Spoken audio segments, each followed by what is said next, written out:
Welcome to the ANEW Insight Podcast, empowering and inspiring your journey to optimal health. Hosted by Dr. Supatra Tovar, clinical psychologist, registered dietitian, fitness expert, and author of Deprogram Diet Culture. Rethink your relationship with food, heal your mind, and live a diet-free life. I follow my guests' journey to optimal health, providing you with the keys to unlock your own wellness path. Tune in and evolve with us.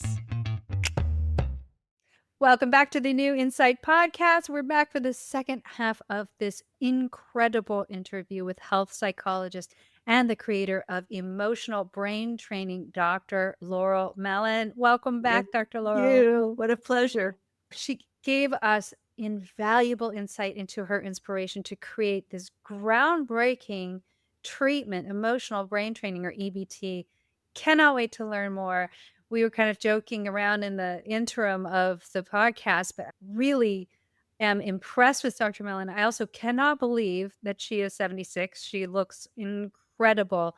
And we were talking about how it's because of her mission, it's because of how it fuels her, and because she lives joyfully. So you guys, if you didn't listen to the first half, you got to go back. You got to go back and you have to listen to it because it's really fascinating.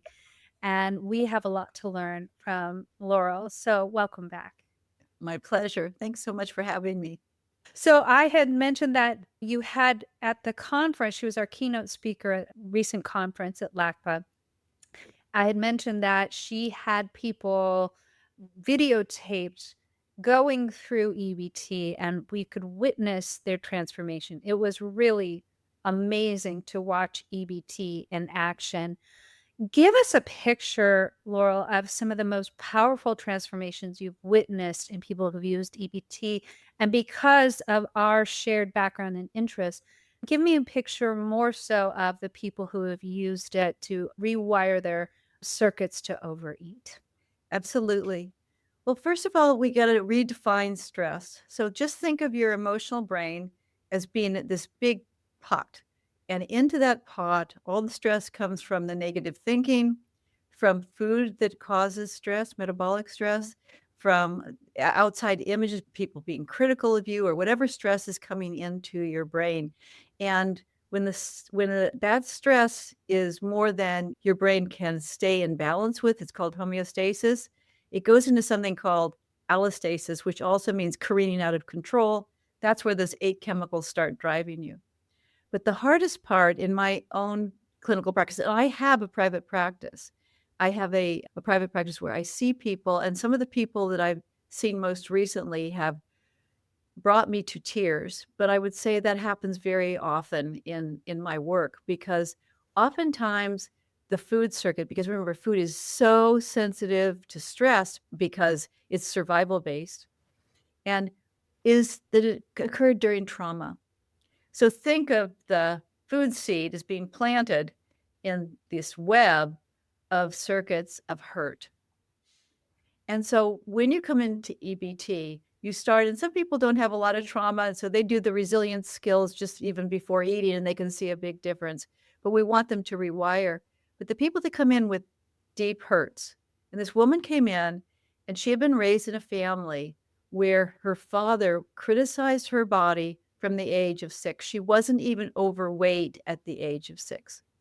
And then oftentimes when we have some of these survival circuits that make us reach for food, what happens is we live with the pain of that and we compensate by being too nice or too successful or too something. Mm-hmm. And what happens is that creates more stress.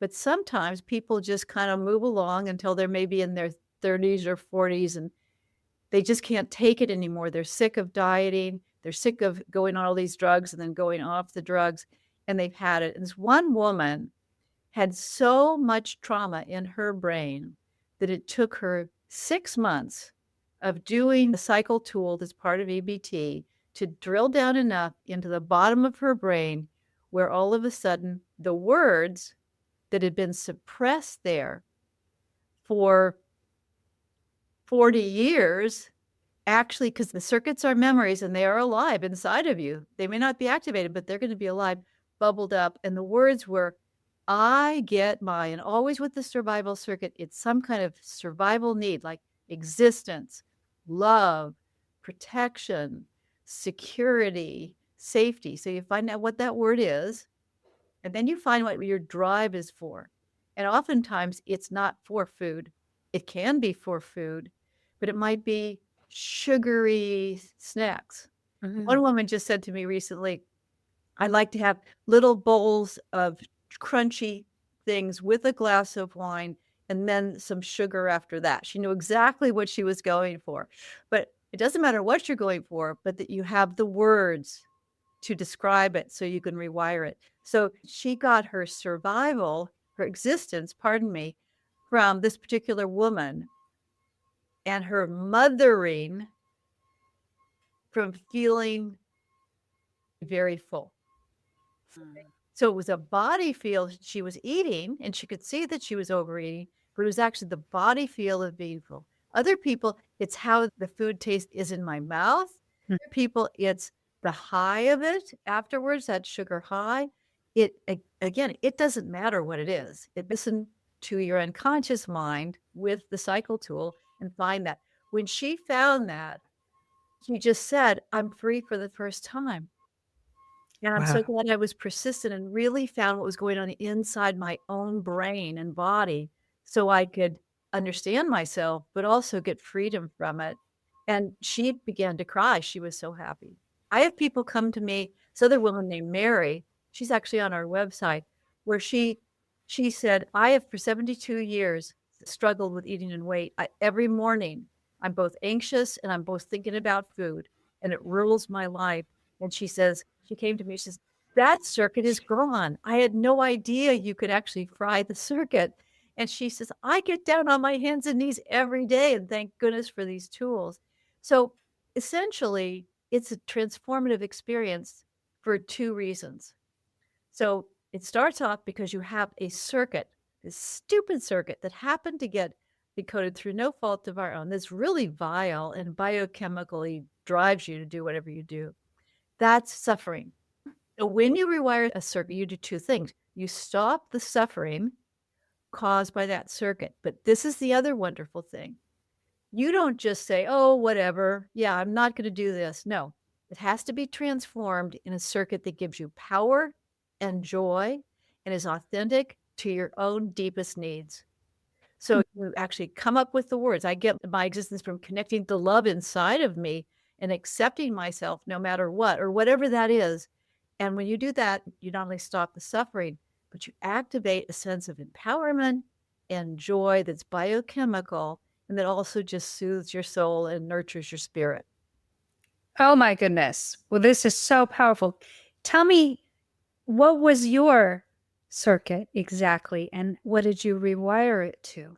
What I rewired it to is I get my existence from stuffing myself with sweets. I was just into the sugar. I was totally into the sugar. And at the time, always this is kind of counterintuitive. You'd think, well, if it was, I get my existence from stuffing myself with sweets, then it should go to a circuit called, I get my existence from eating healthy. Absolutely not, because this is a psychological, biological program. And the only way that we'll really effortlessly eat in that way is if we connect to the spiritual nature, our emotional and spiritual core, the center of who we are. This is associated with secure attachment and loving connection to the self. So it always starts out, I get my existence, let's say, from connecting to the deepest part of me, myself unconditionally, or whatever that is, but it's always about lovingly connecting within. Because it's only when we have something coming from inside of us, it's all about love and personal pride and joy, are we biochemically shutting off those 8 chemicals. And once we're in that state, the drives aren't there. And so we can eat healthy, but we can also run outside and play. Yes. So I think it's really about making the unconscious trigger conscious.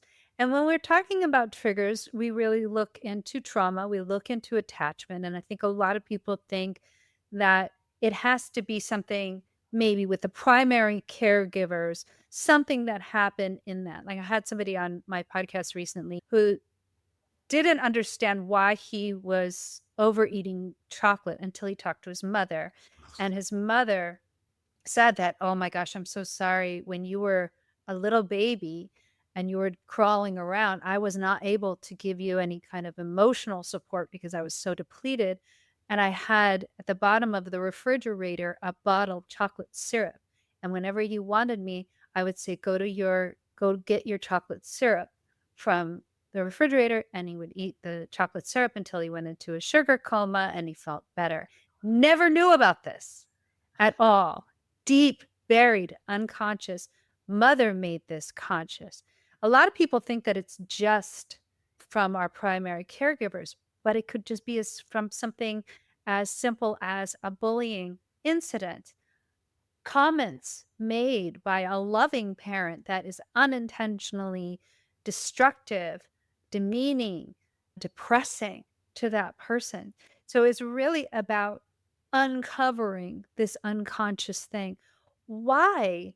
And you might not even be able to answer this, but why does it get buried like that? Especially if something happened maybe when memories are already forming, like 5 to 7 on. Why does it get buried? It gets buried because the brain interprets any time we're in stress that we didn't die as a circuit that we need to keep in order to be alive. So it misencodes it. When this actually happening, our thinking brain that would normally sift through what just happened in our day, and if something was a little crazy or ridiculous, it would get rid of it. Brain during this time is offline. And so whatever emotional experience we have, if we don't process it, gets encoded in the least plastic areas of our brain as if it were the truth. And the brain then protects us from remembering it because it wants to do us that favor. Okay, so Yeah. it's down there. And then let's say that we have this inkling. We say, I started overeating. And always look back to when you started overeating or gaining weight, because typically there's a trauma around that time. And so let's say that you started to do that and you didn't have EBT skills, you just have mindfulness or cognitive skills, and you didn't have a psychologist, a therapist who was trained in EBT, and you were just being your armchair therapist and say, hey, I was about 5. What was really going on there? You may remember it. You could even potentially rewire it. But typically what happens is you bring up the memory. And as I mentioned earlier, that memory is like pulsating and the chemicals are going like crazy. And your thinking brain says, I'm out of here. So it just either you're going to go and eat, or you're going to be distracted to do something else, or you'll start over analyzing. And that's all in the thinking brain, not the emotional brain. But you need those emotional skills or that emotional connection with your therapist to stay present enough to the emotions and then melt them. So you melt the emotions. So the negative emotions get melted away and the positive emotions come in. So your thinking brain can stay online and actually erase that circuit and get that freedom. So even though you're working really hard at trying to figure things out, unless you have the skills to actually get into your unconscious mind, you're going to work hard. You're going to sort of kind of get there, but you're going to notice you'll regain the weight. It'll come back, because to erase it, you've got to get down in the unconscious mind just for a moment and get that message of what was really recorded in your mind that you want to clear. Is there any other way that you can get to it? I think that there are what's coming to mind are a lot of meditation skills that people use to tap into their subconscious and unconscious mind. Are there any other ways that you know of that you can get into that bring them to the surface and help to resolve them? I think that we can just listen to ourselves always. The most important thing is to listen to your body and listen to yourself. Remember that even when you have a therapist and even when you have an EBT, the real solution is inside of you, that your brain will do this. And what a therapist does and what EBT does is to make it faster and easier and more reliable to do it. Now, when it comes to mindfulness and meditation, I think it could be very powerful. We do know that the circuits in the brain that have to do with food, and this is another thing I'm saying, more often than not, it's a woman that's more concerned about it or more harmed because of the of the pain, although all people are harmed by it. But we want to take care of ourselves. And the fact is that when we go ahead and look at some really good methods like a mindfulness-based stress reduction and such, interestingly enough, it can be very powerful for some things, but it is not powerful for the circuits in the emotional brain that triggers strong reactions to food. What I mean by that is to say, if you are struggling with binge eating disorder, with mindless eating, with going and numbing out with eating, with going up and down with your weight and then punishing yourself for it and blaming yourself for it when it's not your fault, it's just a bunch of circuits, nobody told you what to do about it, please understand that you have the hardest addiction. I know that there are other addictions that actually, these are addictive circuits that fuel them, that there are other addictions that you wouldn't want. You wouldn't want to be on heroin. You wouldn't want to be on some of these things. But I will tell you, because of the nature of food, where you can't get away from it because you have to eat, I believe it's the ultimate success. When you Yes. rewire your eating and body image and emotional states you get into and some of the relationship patterns that come along with it, when you rewire that and raise your set point, you've probably done one of the hardest things that anyone can do. But the Mm. payoff for that is you will be the most compassionate, resilient, powerful person you've ever met because you've Yes. learned these skills or you wouldn't be able to be free of this problem. Yes, absolutely. And I think we work very similarly. I definitely help people understand their attachments, what happened in their childhood. We go into that and then we figure out where they received the message that has led them to either being overweight or having anorexia or bulimia, especially. And then we go into some deep mindfulness work with the use of mantras. And I think mantras are really powerful in helping to rewire the subconscious mind and bring that to be the predominant thought over the automatic, unconscious, subconscious thought. So I think it's really just about making the unconscious conscious and then figuring out how to rewire it. So, how can, say, a therapist is not trained in EBT, is there any skill or insight that you can give someone who might be listening right now? What can they take from this to bring into their practice? The most important thing to bring into your practice is to reframe. The actual training to be a certified EBT provider takes 12 weeks, and you have to do the work personally, and it's very precise. So I would feel guilty trying to share this with you when I don't think it will be able to be that successful.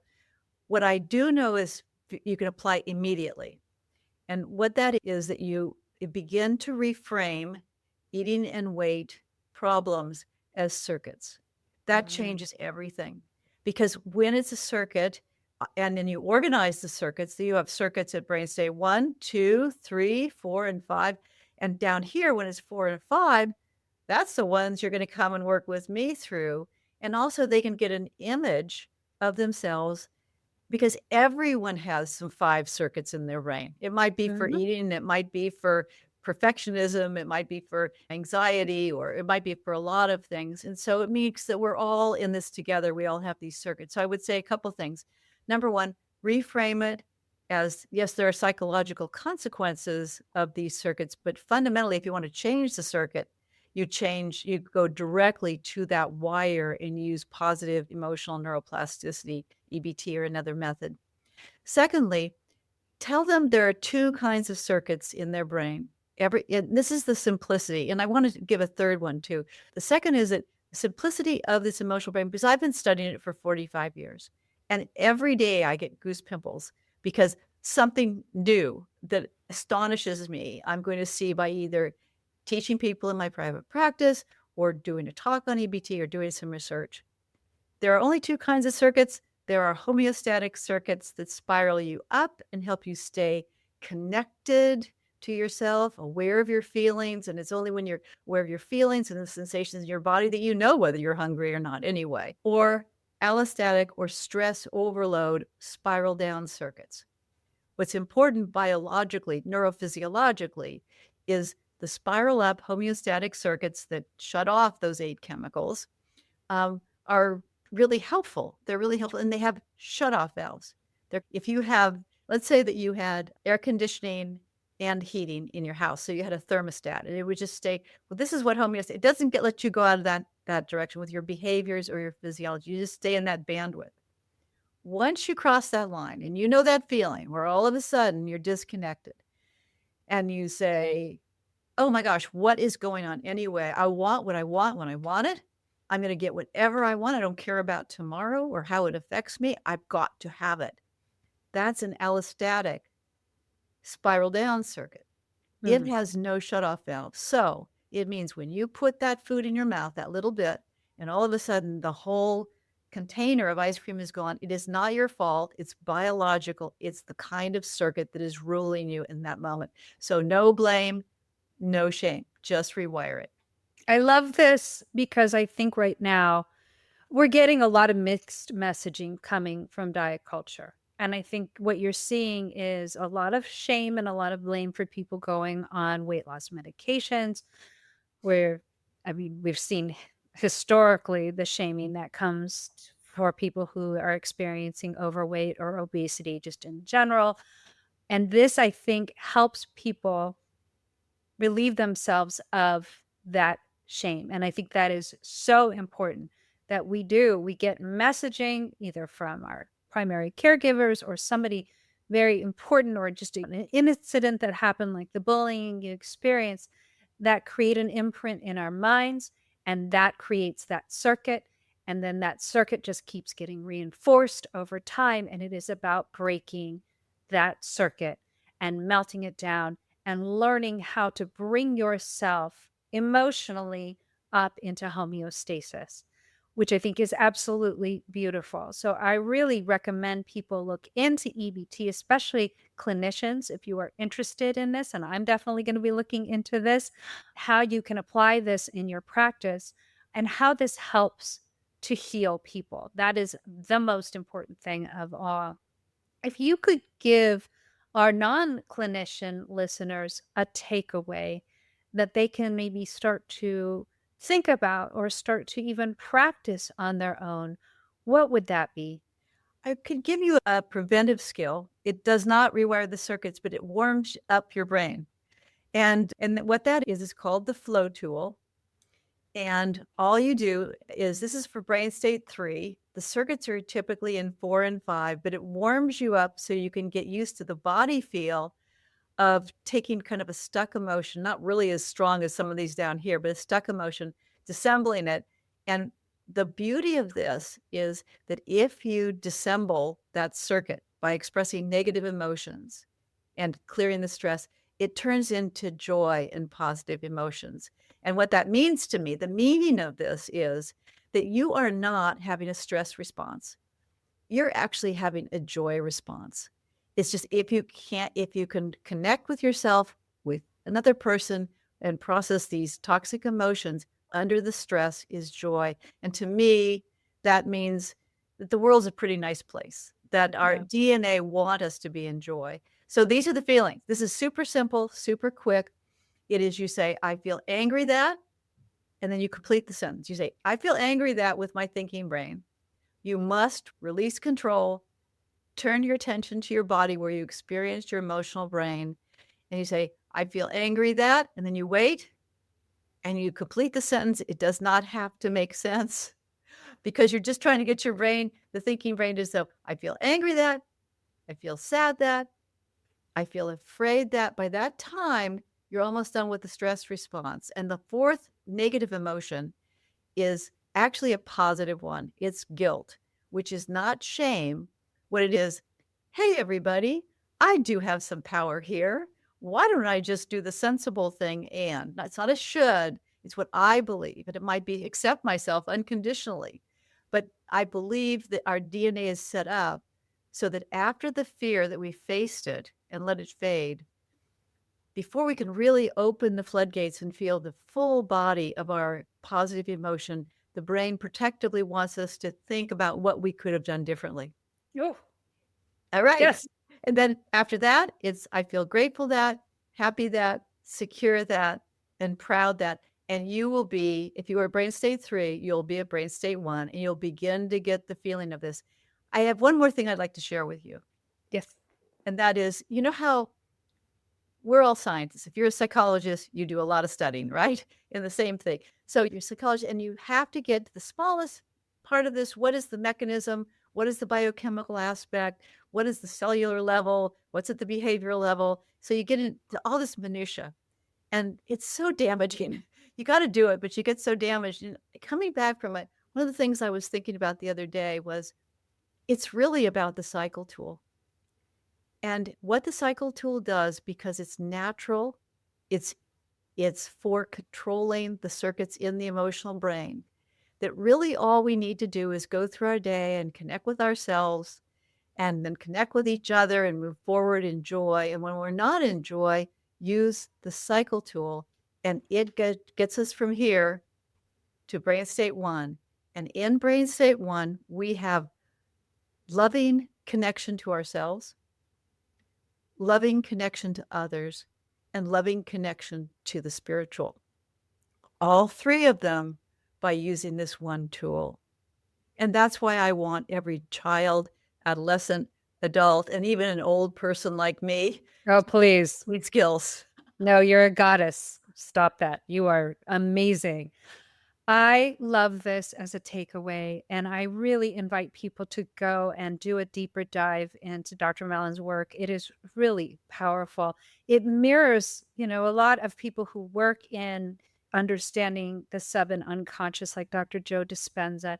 It also has aspects of like Dr. Luskin's work. He wrote Forgive for Good, how we can find the lessons in what we've gone through so that we can elevate ourselves and elevate our emotions and release ourselves from resentment and pain and suffering. Woof, I want you back. I want to be friends with you forever. Best friend. Please. I think you're incredible. And I would love for us to have another conversation down the line where we can really do a deeper dive and maybe help people who are struggling. I see a lot of people. I'm a part of a lot of different Facebook groups and see a lot of people suffering on weight loss medications, whether they're on them or they've lost access to them or they're really having a difficult time with them. They're thinking about going on them. And I think bringing a lot of this information to people who are struggling in this way is going to be so incredibly valuable. So will you please come back on sometime? I absolutely would love to, but I must tell you that I just gave a talk to 1,200 obesity doctors at the Obesity Medicine Association, and they are so excited about EBT. And one of the things that they want to do is, for some of them, is introduce EBT when people go on medications, because they get both the benefits of the medication and they get that underlying, and then they can begin to taper off. Many people taper off them when they're biochemically giving themselves the chemicals they need to be at peace with food and weight. Absolutely. And I think for me too, just, to bring in the nutrition side, there are so many things that we can do naturally with nutrition that help bring up our GLP, our GIP naturally, which I think in combination with all of this stuff, we might be able to really help people on a global basis, that's my goal. That's my hope. And I'm sure it is yours as well. Well, I will say that I love meeting you, and I thank you so much for inviting me, and let's do it. Okay. Oh, absolutely. Okay, Dr. Mellin, she's on my team. I'm so excited. Everyone, please listen to this twice if you need to. It was so valuable. Thank you, Dr. Mellin, for coming on the podcast, and thank you everyone for joining us. I'm really looking forward to the next interview. I hope it's as interesting and informative and educational as this one. Thank you. Pleasure. Thank you. Thanks for tuning into the ANEW Insight Podcast.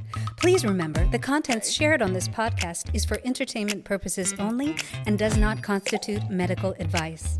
You can find us anywhere podcasts are streaming, on YouTube at my.anew.insight and at anew-insight.com under the ANEW Insight Podcast tab. And follow us on our socials at my.anew.insight on Facebook, Instagram, TikTok, and Threads for more updates. Tune in next time and evolve with us.